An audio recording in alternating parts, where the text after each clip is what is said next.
Bonjour chers élèves, bienvenue sur ma chaîne YouTube pour les cours de physique. Nous sommes toujours sur les applications de la dynamique. Alors, dans la vidéo précédente, on a vu ici le mouvement d'un solide glissant sur un plan incliné, mais lorsque le solide monte. Donc, pour la rencontre d'aujourd'hui, allons parler ici de la descente. Lorsque le solide descend, on a ici l'énoncé d'un petit exercice. On a fait l'extrait ici d'un petit exercice. Alors, l'exercice nous dit quoi? Que soit un solide S de masse M, abandonné sans vitesse initiale sur un plan incliné sous un angle alpha et glisse. On demande d'appliquer le théorème du centre d'inertie et le théorème de l'énergie cinétique dans les cas suivants. Le premier cas, lorsque le solide descend avec frottement. Alors, on a dit ici dans la vidéo précédente que l'étude dynamique ici du mouvement d'un solide commence toujours par un schéma. Allons faire le schéma d'un plan incliné. Voilà ici le schéma d'un plan incliné, dont le solide est repéré en ces points. Donc, ensemble, nous allons compléter le schéma. Pour compléter ici le schéma, on va dire quoi? Et quand le solide est repéré sur le plan incliné, qu'il faut toujours déterminer d'abord son centre d'inertie. Et le centre d'inertie d'un solide de forme rectangulaire est l'intersection de ses diagonales. Alors, on cherche d'abord l'intersection des diagonales qui correspond ici au centre d'inertie du solide. Cependant, il faut associer le centre d'inertie de ces solides à un repère d'étude. Alors, nous allons tracer ici un repère d'étude dont l'origine coïncide avec le centre d'inertie du solide. Sur ce, nous allons commencer ici par l'abscisse de ce repère. On trace d'abord l'abscisse du repère qui doit être parallèle au plan incliné. On trace comme ça l'abscisse du repère.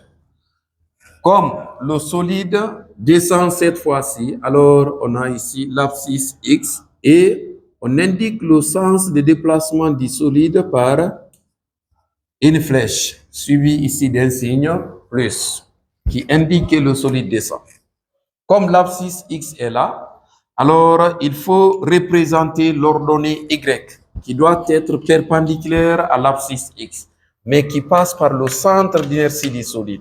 Cependant, je place comme ça l'équerre pour que l'ordonnée soit perpendiculaire à l'abscisse X. Je place comme ça l'équerre. Ensemble, on place comme ça l'équerre. On prolonge maintenant l'ordonnée. On va prolonger ici l'ordonnée là, qui passe par le centre d'inertie G du solide. On prolonge comme ça. Alors, ensemble, on va prolonger l'ordonnée toujours. On prolonge ainsi. Donc, on obtient l'ordonnée Y. Connaissant ici, lorsqu'on trace ici plutôt le repère dont l'origine coïncide avec le centre d'inertie du solide, alors on caractérise le centre d'inertie du solide par le point G. L'objectif maintenant, c'est de représenter les différentes forces ici agissant sur le solide. On commence par le poids. Le poids doit être vertical dirigé vers le bas. Cependant, je place ici l'équerre.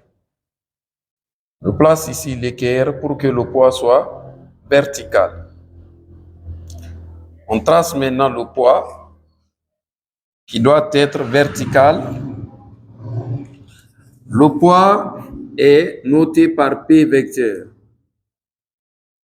Et on vous a dit en classe que toute grandeur vectorielle située entre deux axes se décompose. Donc, on décompose le poids suivant les axes. Allons décomposer ici. On décompose le poids suivant l'ordonnée. Et on décompose le poids suivant l'abscisse. Je place comme ça l'équerre. Et on décompose comme ça. Alors, suivant l'ordonnée, on obtient une composante ici du poids notée par P, Y. Suivant l'abscisse, on obtient aussi une composante ici du poids notée par P, X vecteur. Alors, l'objectif, c'est quoi? C'est de représenter maintenant à présent la réaction. On a dit quoi? Qu'il faut retenir les deux remarques. Quand on dit sans frottement, la réaction est normale confondue à l'axe Y. Mais quand on dit avec frottement, alors la réaction s'oppose toujours au déplacement. Comme c'est une force de résistance, Alors, cette force de résistance-là va se décomposer suivant les axes. On obtient la composante Rx vecteur qui est toujours confondue à la force de frottement petit F vecteur. Suivant Y, on obtient la composante ici R, Y. Alors, la résultante de ces deux vecteurs-là donne maintenant la réaction R. Alors, je cherche maintenant la résultante de ces deux vecteurs. Je cherche la résultante de ces deux vecteurs. Je trace ici une droite parallèle à l'axe Y.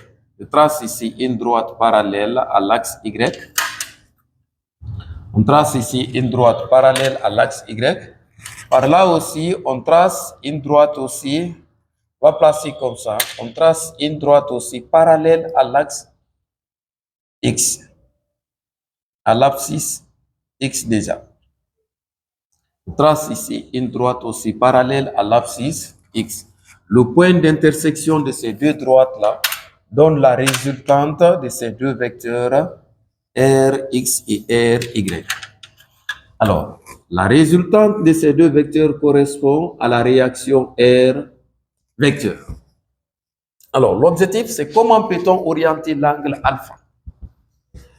On constate ici que l'angle alpha est dans un triangle. Et ce triangle a pour image GPYP, GPXP déjà.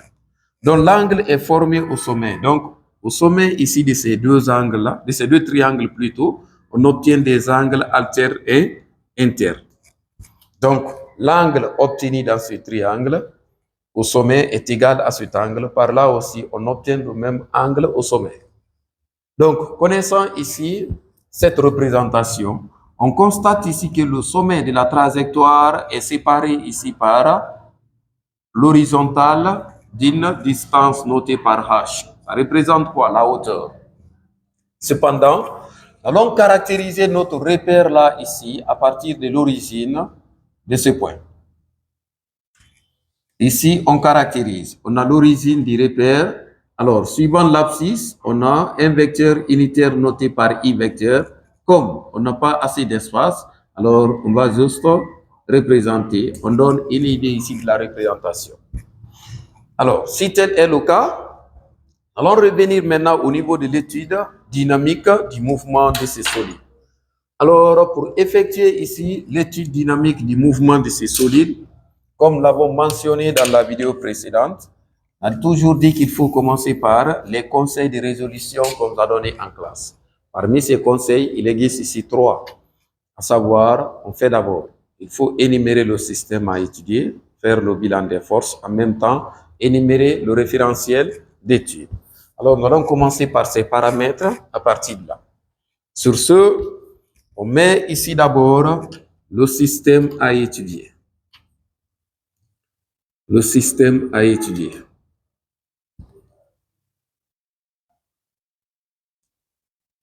Au niveau du système à étudier, le système à étudier dépend de l'énoncé de l'exercice, comme je vous ai dit dans la vidéo précédente. On commence par quoi? On dit soit un solide S. Donc, dans le cas précis, le système à étudier, c'est le solide S de masse M. Donc, on met ici un solide S de masse M.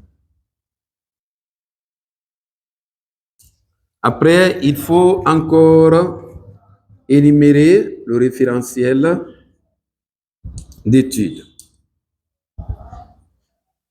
Alors, dans la vidéo précédente, on a aussi parlé de ça, qu'il faut toujours énumérer le référentiel terrestre supposé galiléen.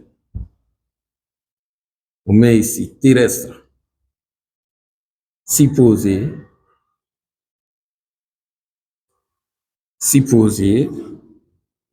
galiléen. Il faut encore faire ce qu'on appelle le bilan des forces. Le bilan des forces. Et dans la vidéo précédente aussi, on a parlé de ça, qu'on peut aussi dire l'inventaire des forces. Cela consiste à énumérer les différentes forces représentées sur le solide. Mais dans le cas précis, on constate ici qu'on a deux forces. le poids P vecteur et la réaction R. Car Px, Ry, Px, Py, Rx et Ry représentent ici les composantes de ces deux forces-là. Donc, il faut juste énumérer P et R. Donc, sur ce, on dira ici, le solide S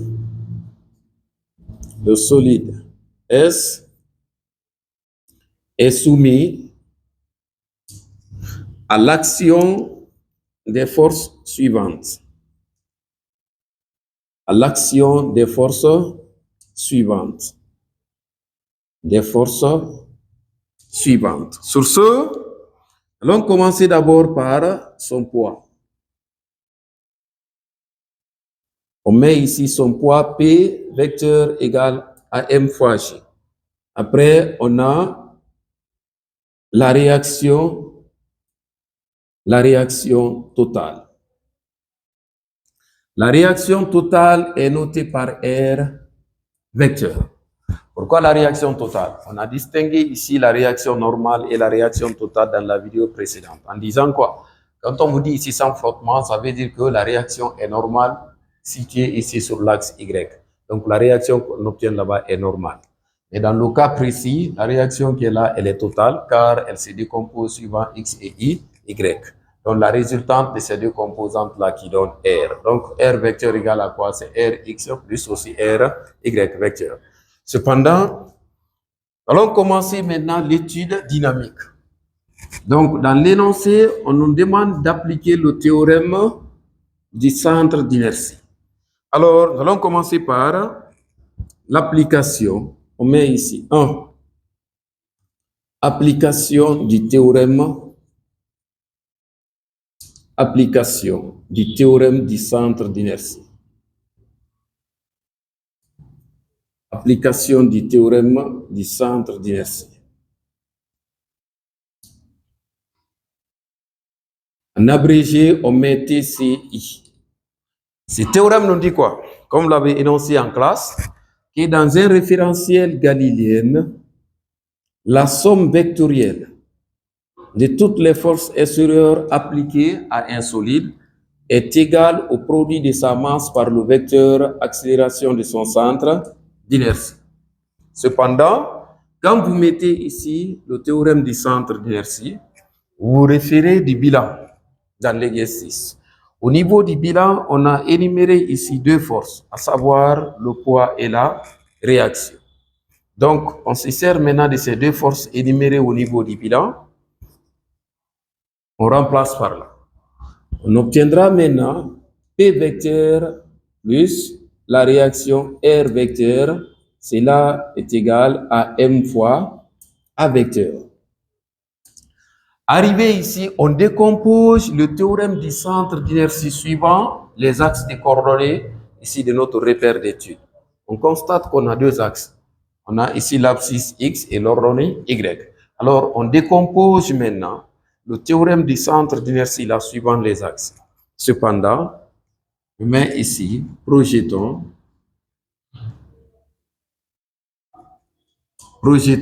suivant les axes des coordonnées. Suivant les axes des coordonnées, le TCI. Alors, on a deux axes ici. Comme l'origine du repère coïncide avec le centre d'inertie du solide, alors on prend d'abord suivant l'axe OX. Suivant l'axe OX. Suivant l'axe OX, il y a combien de forces ici représentées? Ensemble, nous allons distinguer les différentes forces ici représentées suivant l'axe OX. On a Px et Rx. Alors, il faut énumérer les deux. Je mets ici Px vecteur plus maintenant Rx vecteur. Ça, c'est égal à M fois A vecteur. Je vais noter ça comme la première équation. Alors, suivant l'axe aussi OY, on décompose. On met ici, suivant l'axe OY. Suivant les deux axes, on a également deux forces, PY et RY. Alors, il faut énumérer les deux. Je mets ici Px vecteur plus Rx vecteur. Ça, c'est égal à M fois A vecteur. Je vais noter ça comme la première équation. Alors, suivant l'axe aussi OY, on décompose. On met ici, suivant l'axe OY, on décompose. Suivant les deux axes, on a également deux forces, P, Y et R, Y. Alors, il faut énumérer les deux. PY vecteur plus RY vecteur, ça c'est égal à un vecteur nul. Car les deux forces-là ont pour rôle ici maintenir le solide en équilibre sur le plan incliné. Donc les deux forces-là obéissent ici, perpendiculaires au déplacement, obéissent à ce qu'on appelle le principe de l'action et de la réaction. Donc si tel est le cas, leur somme vectorielle donne ici un vecteur nul. Alors on revient. Nous allons, voilà ici la décomposition de l'application du théorème du centre d'inertie. Cependant, nous allons ici nous servir de ces deux relations-là. Partant maintenant de ces deux relations, on verra ici quelles sont les différentes questions que vous allez rencontrer. Donc, il faut utiliser le théorème du centre d'inertie pour pouvoir trouver ces questions. Cependant, on commence par quoi? On commence par petit a.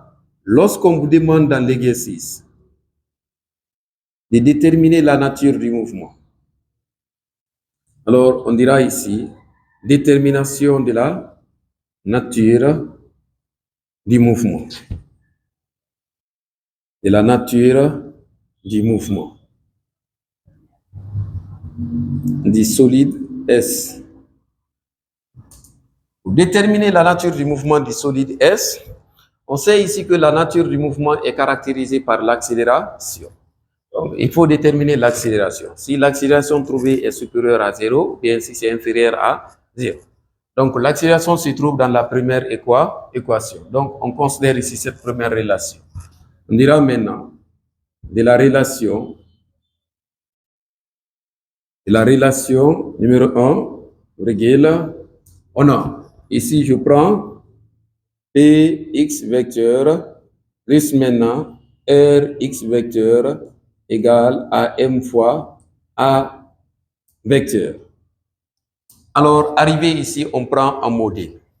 Comme c'est des grandeurs vectorielles, en prenant ici un module, on enlève les vecteurs. Et on a dit dans la vidéo précédente qu'en enlevant les vecteurs, on va tenir compte du sens de déplacement du solide et le sens d'orientation vectorielle des grandeurs. Le solide descend. Le sens d'orientation vectorielle des grandeurs, Px qui est là suit le mouvement, Rx s'oppose au mouvement. Ça, c'est la première remarque. La deuxième remarque, c'est quoi? Vous regardez le repère d'étude. Px ici déjà est dans le cadran positif du repère, dont l'origine coïncide avec le centre d'inertie du solide, et Rx est dans le cadran négatif. Donc cependant, Px qui est là est une force motrice et Rx est une force de résistance. Donc Rx prend maintenant un signe moins. Donc on obtiendra ici Px moins Rx égale à M fois A. On a toujours la première relation. Mais retenez ici que dans l'exercice, Px ne sera pas donné. Mais on a caractérisé ici Rx par quoi? Par la force de frottement. Donc, on constate maintenant que Rx est égal à petit f. On peut remplacer ça. Donc, cependant, on aura Px moins petit f. Ça, c'est égal à M fois A. On a toujours la première relation. Dans cette relation, maintenant, il faut déterminer Px qui n'est pas donné. Donc, on dira quoi? Cherchons Px. Cherchons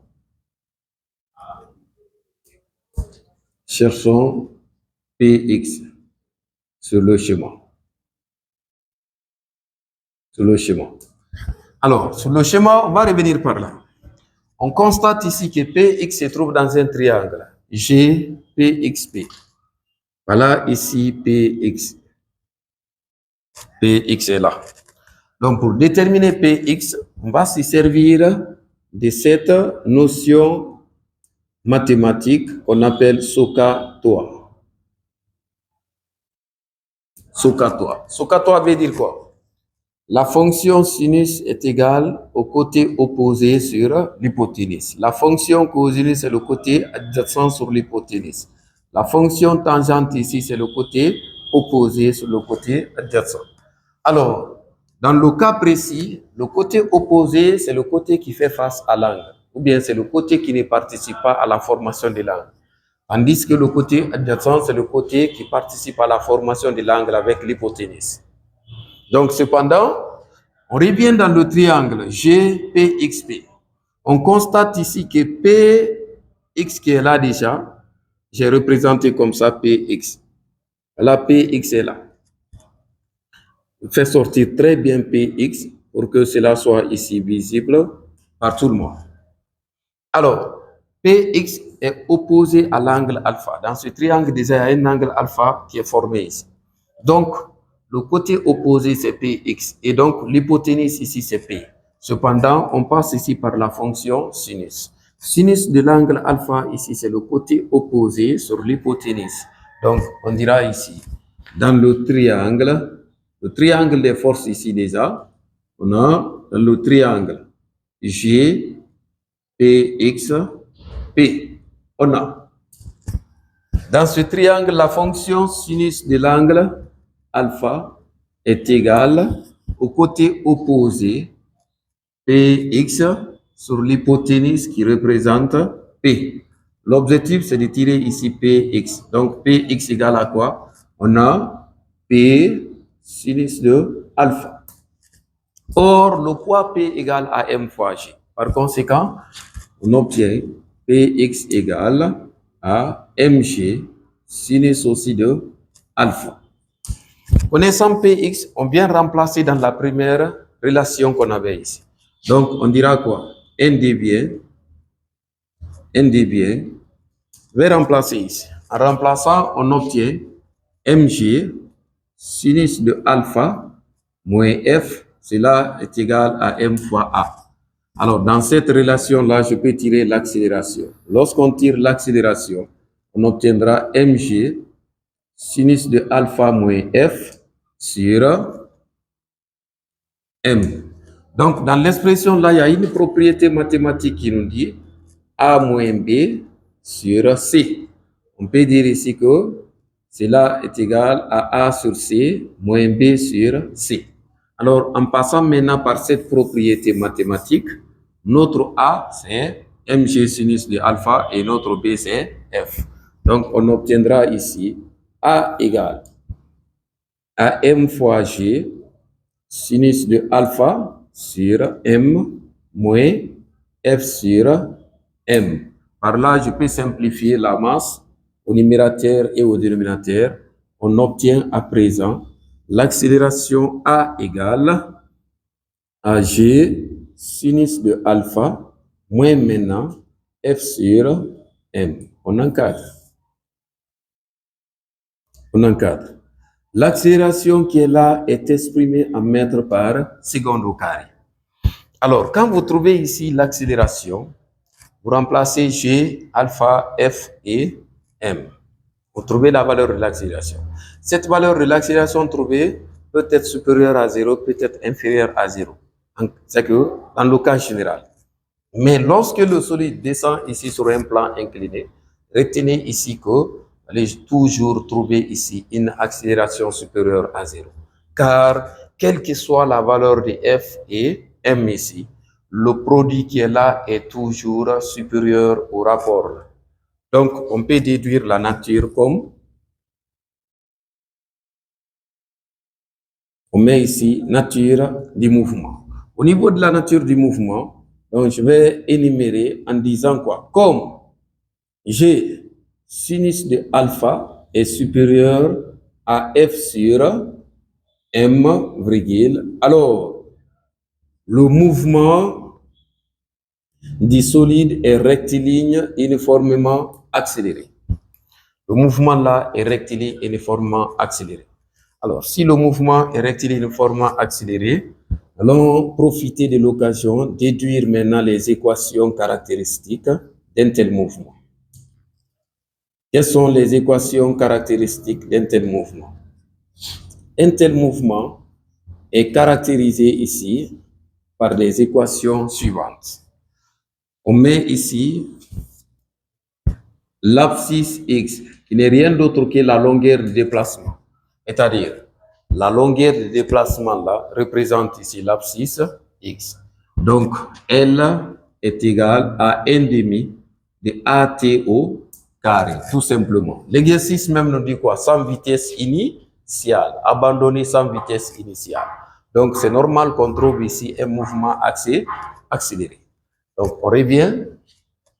La vitesse V égale à AT, tandis que la relation d'égalité V carré égale à 2 fois A multiplié par L. Donc, voilà les équations que vous allez obtenir. Alors, dans le cas où on vous demande maintenant d'établir les équations Euler en fonction de alpha, M, G et F. Et également, c'est-à-dire, on vous demande d'établir les équations Euler en fonction de G, alpha, F et M. Il suffit seulement de remplacer l'accélération à présent ici par son expression. Et les équations Euler, c'est seulement les équations ici qui sont en fonction du temps. Alors, parmi les équations caractéristiques, on considère l'abscisse X et la vitesse V. Donc, on met ici, on va mettre ici déjà équation Euler. On met ici équation Euler en fonction de G, alpha, F et M. Sur ce, on rappelle les deux équations là. L'abscisse X en fonction du temps maintenant c'est égal à quoi? Ici, en remplaçant, allons obtenir 1 demi de G facteur sinus de alpha moins maintenant F sur M, le tout facteur de T au carré. Après, la vitesse aussi, c'est égal à quoi? Allons obtenir un facteur G sinus de alpha moins F sur M, le tout facteur de T. Voilà comment il faut obtenir les équations Euler là en fonction de ces paramètres-là, en remplaçant l'accélération par son expression. Alors, quelle est la deuxième question qu'on peut résoudre à l'aide maintenant du théorème du centre d'inertie? On met ici petit b. La deuxième question qu'on peut aussi résoudre à l'aide du théorème du centre d'inertie, c'est de déterminer le module de la réaction. Détermination du module de la réaction. Du module de la réaction. R vecteur. Pour déterminer le module de la réaction R vecteur, retenez ici que la réaction R est la résultante de ses composantes, R, X et R, Y. Cependant, on dira ici R vecteur étant égal à Rx vecteur plus maintenant Ry vecteur. Alors, en module, la réaction sera égale à quoi? C'est la racine carrée de Rx au carré plus maintenant Ry au carré, comme ça. Ry au carré. Donc, dans l'exercice, comme nous l'avons posé ici au début, que Rx est toujours égal à la force de frottement ici dans le cas précis. Quelque part, on a noté ici que Rx égale à petit f. Donc, dans l'expression là, la valeur de petit f qu'on nous a donné, il suffit seulement de remplacer Rx maintenant par cette valeur. Mais comment peut-on trouver Ry? Alors, pour trouver ici les composantes Rx et Ry, cherchons Rx et Ry. On va commencer par quoi? Que Rx est égal à la valeur de petit f qu'on vous donne, égal à petit f, la force de frottement. Donc, pour trouver ici Ry, vous revenez dans la deuxième relation. On a décomposé le théorème du centre d'inertie suivant les axes. Alors, dans cette première relation, maintenant, on peut trouver ici Ry. Il faut toujours se servir de ça. Cependant, on revient ici, on met les deux de la relation numéro 2, on a. Dans cette relation, on a dit ici que Py vecteur plus Ry vecteur, et ça c'est égal à un vecteur nul. Alors, on transpose ça au second membre. On dira maintenant PY vecteur égale A moins RY vecteur. En prenant ici un module, alors le module de PY est égal au module de R maintenant, Y. En module, les deux vecteurs, les deux grandeurs là sont identiques. Donc, si tel est le cas, lorsqu'on trouve ici PY, on peut trouver aussi également RY. Cependant, on revient sur le schéma. Comme c'est l'angle alpha qui sera généralement donné, donc il faut se servir maintenant de l'angle alpha pour trouver ici PY. On constate ici que PY est dans un triangle. G, PY et P. Dans ce triangle, PY est là. PY est là. Donc, pour trouver ici PY, on doit se servir de ce triangle-là. On constate ici que PY représente le côté adjacent. Là, on revient maintenant au niveau de notre définition ici. On a dit quoi? La fonction cosinus, c'est le côté adjacent sur l'hypoténuse. Donc, le côté adjacent ici n'est rien d'autre que PY et l'hypoténuse, c'est P. Donc, on dira ici, dans le triangle des forces ici, on a G, PY, P, virgule, on obtient ici quoi? La fonction cosinus de l'angle alpha égale, c'est PY sur P. Alors, on prend cela. On dira ici que c'est PY sur P. On tire maintenant PY. PY sera égal à P fois la fonction cosinus de alpha. Alors, le poids P étant égal à M fois G, on dira maintenant que PY égale à MG cosinus de alpha. Donc, comme PY égale à R, PY égale à RY, et d'autre part, PY égale à MG cosinus de alpha, par conséquent, RY aussi est égal à MG cosinus de alpha. Voilà comment il faut déterminer la composante normale ici de la réaction RY. Cependant, on peut dire maintenant que le module de la réaction est égal à la racine carrée de F au carré plus maintenant facteur Mg cosinus de alpha, le tout au carré. Voilà comment il faut trouver. Et on n'est pas obligé de chercher l'expression là dans un exercice. Vous calculez d'abord RY numériquement et F déjà est connu. Vous venez ici remplacer les valeurs numériques et puis vous trouvez la réaction R. Cette réaction qu'on trouve ici est exprimée en Newton. Alors, on va revenir.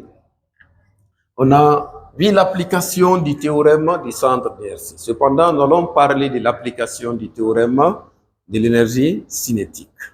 Alors, nous allons revenir au niveau des petits 2, l'application du théorème de l'énergie cinétique. Alors, il faut énoncer d'abord ce théorème. Ce théorème nous dit ceci, avait déjà énoncé en classe, et dans un référentiel galiléen, la variation de l'énergie cinétique entre deux instants est égale à la somme algébrique des travaux des forces extérieures. Cependant, on prend ici la variation de l'énergie cinétique est égale à la somme algébrique des travaux des forces extérieures.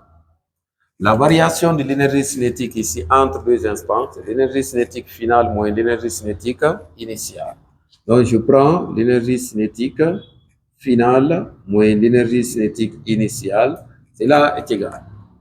Au niveau de la somme algébrique des travaux des forces extérieures, on se sert toujours du bilan. Au niveau du bilan, on a énuméré deux forces, à savoir le poids et la réaction. Donc, je prends ici le travail du poids, P vecteur, plus maintenant le travail de la réaction, R vecteur. Mais comme dans l'exercice, on nous dit ici que le solide est abandonné sans vitesse initiale, alors l'énergie cinétique d'un corps est le demi-produit de sa masse par le carré de la vitesse. Je prends ici 1 demi de M, V0 au carré égale le travail du poids, plus maintenant le travail de la réaction. Comme annoncé au niveau de l'exercice, on nous dit ici sans vitesse initiale. Donc, si c'est sans vitesse initiale, comme le mouvement est rectiligne uniformément accéléré, donc V0 égale à 0. On dira ici car le mouvement est rectiligne uniformément accéléré, sans vitesse initiale. On revient. Ça reste maintenant dans l'expression là, 1 demi de mv au carré. Cela est égal au travail du poids plus maintenant le travail de la réaction, noté par R vecteur. Cependant, on revient au niveau de ces deux forces-là, le poids et la réaction. On constate ici que le poids se décompose suivant les axes. On a sa composante suivant l'abscisse X et sa composante suivant l'ordonnée Y. Par là aussi, également, la réaction se décompose suivant les axes Rx et Ry. Alors, nous allons faire l'analyse ici déjà. On nous a donné un cours spécial ici sur cette partie en 12e année. En disant quoi? Et la force ici perpendiculaire au déplacement ici d'un solide effectue un travail nul. Car l'angle formé entre le déplacement et la force est égal à 90 degrés. Et cosinus de 90 degrés égale à 0. Alors, on constate ici que PY est perpendiculaire au déplacement, RY aussi est perpendiculaire au déplacement. Donc, les deux forces-là ici, les travaux obtenus ici déjà au niveau de RY et PY, ici déjà sont nuls. Donc, on dira maintenant que le travail de PY égale à 0 et le travail de RY égale à 0. Donc, ça ne reste que le travail de Rx et Px. On revient là-bas. Alors, mettre cette analyse. On met ici avec le travail de Py égale à 0. Car Py est perpendiculaire au déplacement. Bon, est perpendiculaire au déplacement. On va mettre comme ça. Est perpendiculaire au déplacement. Et le travail aussi de Ry égale à 0. Car aussi Ry est perpendiculaire au déplacement. Au déplacement. Au déplacement. Alors, si tel est le cas, comment peut-on maintenant trouver ici les autres composantes Px et Rx? Les deux travaux. Je mets ici 1 demi de mv au carré égale, ça reste maintenant le travail de Px vecteur plus maintenant le travail de Rx vecteur. Donc, qu'est-ce qui reste maintenant? Il faut déterminer en prenant ici maintenant en module les deux travaux là. On revient. On constate ici que Rx est opposé au déplacement du solide, Px suit le mouvement. Donc, ça veut dire quoi? On va dire dans les classes de 10e année qu'une force ici opposée au déplacement d'un solide effectue un travail résistant. Et la force ici qui favorise le déplacement effectue un travail moteur. Donc, on constate ici que Rx s'oppose au déplacement, donc son travail est résistant. Et Px favorise le déplacement, donc son travail est moteur. En enlevant ici maintenant, en prenant un module, on obtiendra 1 demi de mv au carré. Px qui est là comme Px effectue un travail moteur. Et le travail du poids, c'est mg multiplié par h. Et Rx qui est là effectue un travail résistant car Rx est opposé au déplacement. Mais Rx aussi est égal à petit f. On a mentionné ça quelque part.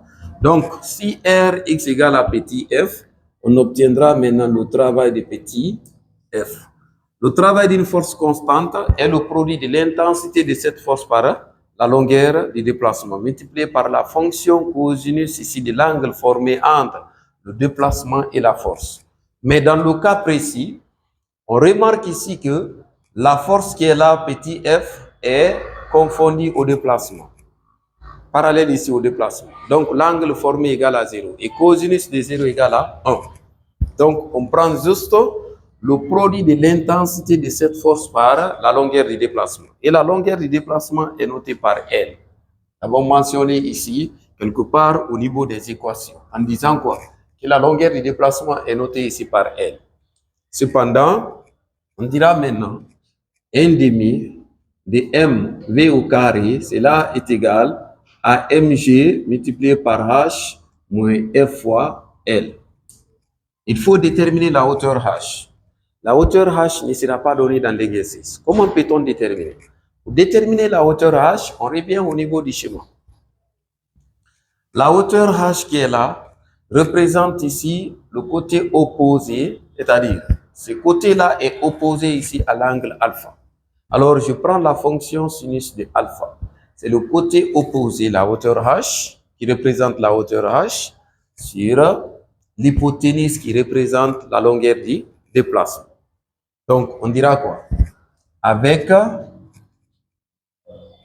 la fonction sinus de alpha égale à la hauteur h sur la longueur du déplacement. Donc, on peut tirer ici la hauteur h qui est égale à L sinus de alpha. En remplaçant maintenant l'expression là ici, on obtient 1 demi de m v au carré. Cela est égal à mg L sinus de alpha moins f fois L. J'ai remplacé la hauteur h par son expression. Alors, arrivé ici, on constate maintenant que dans les deux expressions, là, il y a L par là, L. Donc, on peut factoriser par L. Je transpose 2 au second membre. On obtient m fois v carré égale à 2 d'abord. Quand 2 vient, on factorise aussi par L. Ici, ça reste mg sinus de alpha moins f, comme ça. Arrivé ici, voilà ce qu'on appelle l'application du théorème de l'énergie cinétique. On descend ici en bas un peu. On va reprendre m fois v carré égale à 2 fois g, 2 fois L plutôt, m fois g sinus de alpha moins f. Alors, dans l'exercice là, quelles sont les différentes questions que vous allez rencontrer pour l'application du théorème de l'énergie cinétique? Petit a, il se peut qu'on vous demande de déterminer la vitesse du solide S. Pour trouver la vitesse du solide S, il suffit seulement de tirer dans cette relation. On dira maintenant que la vitesse V au carré égale. Lorsqu'on tire ici V, on aura 2 fois L facteur M fois G sinus de alpha moins F, le tout sur M. Donc, ce qui est là, on peut dire maintenant que la vitesse V égale la racine carrée de 2 fois L facteur de G sinus de alpha moins F sur M. Voilà l'expression de la vitesse, exprimée en mètres par seconde. Alors, il y a une précision à faire à partir de là. Si la méthode n'est pas imposée dans l'exercice, pour trouver la vitesse du solide S, il est nécessaire de passer par la méthode la plus simple. Quelle est cette méthode? Si la nature du mouvement du solide a été déterminée déjà précédemment, vous pouvez vous servir de la relation de Galilée pour trouver ici la vitesse. Regardez, on nous dit ici que V carré égale à 2A fois L. 2 multiplié par A fois L. Alors, cependant, il suffit seulement de remplacer l'accélération ici par son expression. Lorsqu'on remplace l'accélération par son expression ici, l'accélération étant égale à G sinus de alpha moins F sur M, dès que vous remplacez ici, allez vous retrouver directement dans cette expression ici à partir de là. À partir de là, directement. Donc, si la méthode n'est pas imposée, on peut passer par la relation d'égalité. Ça, c'est la première question. Il se peut encore dans un autre exercice qu'on vous demande de déterminer la longueur du déplacement. Détermination de la longueur. La longueur du déplacement. La longueur du déplacement. Alors, si c'est la longueur du déplacement qu'on vous demande de calculer, vous tirez ici L. Alors, L maintenant sera égal à quoi? Lorsqu'on tire L, on aura 2 facteurs maintenant de M fois G, sinus de alpha moins f. Ici, on a m fois v au carré. Cependant, ils vont donner la vitesse là-bas. L'expression là, on peut aussi l'écrire autrement. On peut dire aussi que L égale à v au carré, divise ici aussi par m. Donc, on aura deux facteurs de g sinus de alpha moins maintenant f sur m. On peut aussi déterminer comme ça. Et la longueur est exprimée en mètres.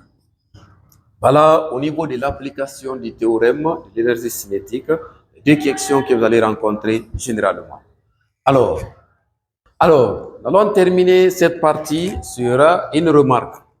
Quelle est cette remarque? Lorsqu'on vous donne ici un angle bêta formé entre la normale et la réaction, comment peut-on représenter cet angle? Voilà ici la normale au plan. L'angle formé ici entre la normale ici déjà et la réaction R, si cet angle-là est donné dans l'exercice, on vous dit ici par exemple que c'est l'angle bêta. Comment peut-on déterminer l'angle bêta?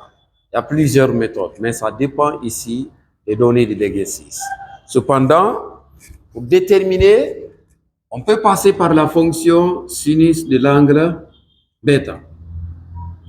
Retenez ici que la fonction sinus de l'angle bêta, ici, c'est le côté opposé sur l'hypoténuse. Alors, le côté opposé là, ça représente quoi? La projection ici de Rx. Donc, on peut dire quoi? Que sinus de l'angle bêta, c'est Rx sur l'hypoténuse R. Cependant, comme Rx est égal à petit f, alors on peut dire que sinus de bêta est égal à f sur R. Ça, c'est une méthode. On peut déterminer si R est connu. D'autre part, la fonction cosinus de l'angle bêta là, c'est égal à quoi? C'est le côté adjacent sur l'hypoténuse. Donc, on peut dire maintenant RY sur R. Si c'est la fonction cosinus, on dira maintenant que cosinus de l'angle bêta égale à RY sur R. On prend ici RY sur R. Alors, dans l'exercice, si R est connu, RY égale à quoi? On a déterminé RY précédemment en disant quoi? Que RY égale à MG cosinus de alpha. Alors, en remplaçant ici RY par son expression, on obtient cosinus maintenant de l'angle bêta égale à M fois G cosinus de alpha sur R. Alors, on peut déterminer l'angle qui forme ici la réaction et la normale à travers les deux relations.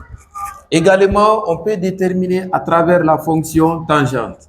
La fonction tangente étant ici le côté opposé sur le côté adjacent.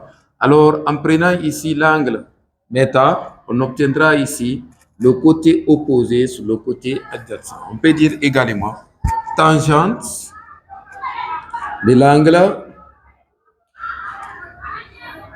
bêta égale. On dira ici le côté opposé, c'est Rx, c'est la projection ici de Rx. On prend Rx, le côté adjacent n'est rien d'autre que Ry. Donc, d'autre part, la fonction tangente ici de l'angle est peut être égale à Rx sur Ry. Alors, voilà les différentes méthodes ici pour trouver l'angle qui forme ici la normale et la réaction. Je vous remercie.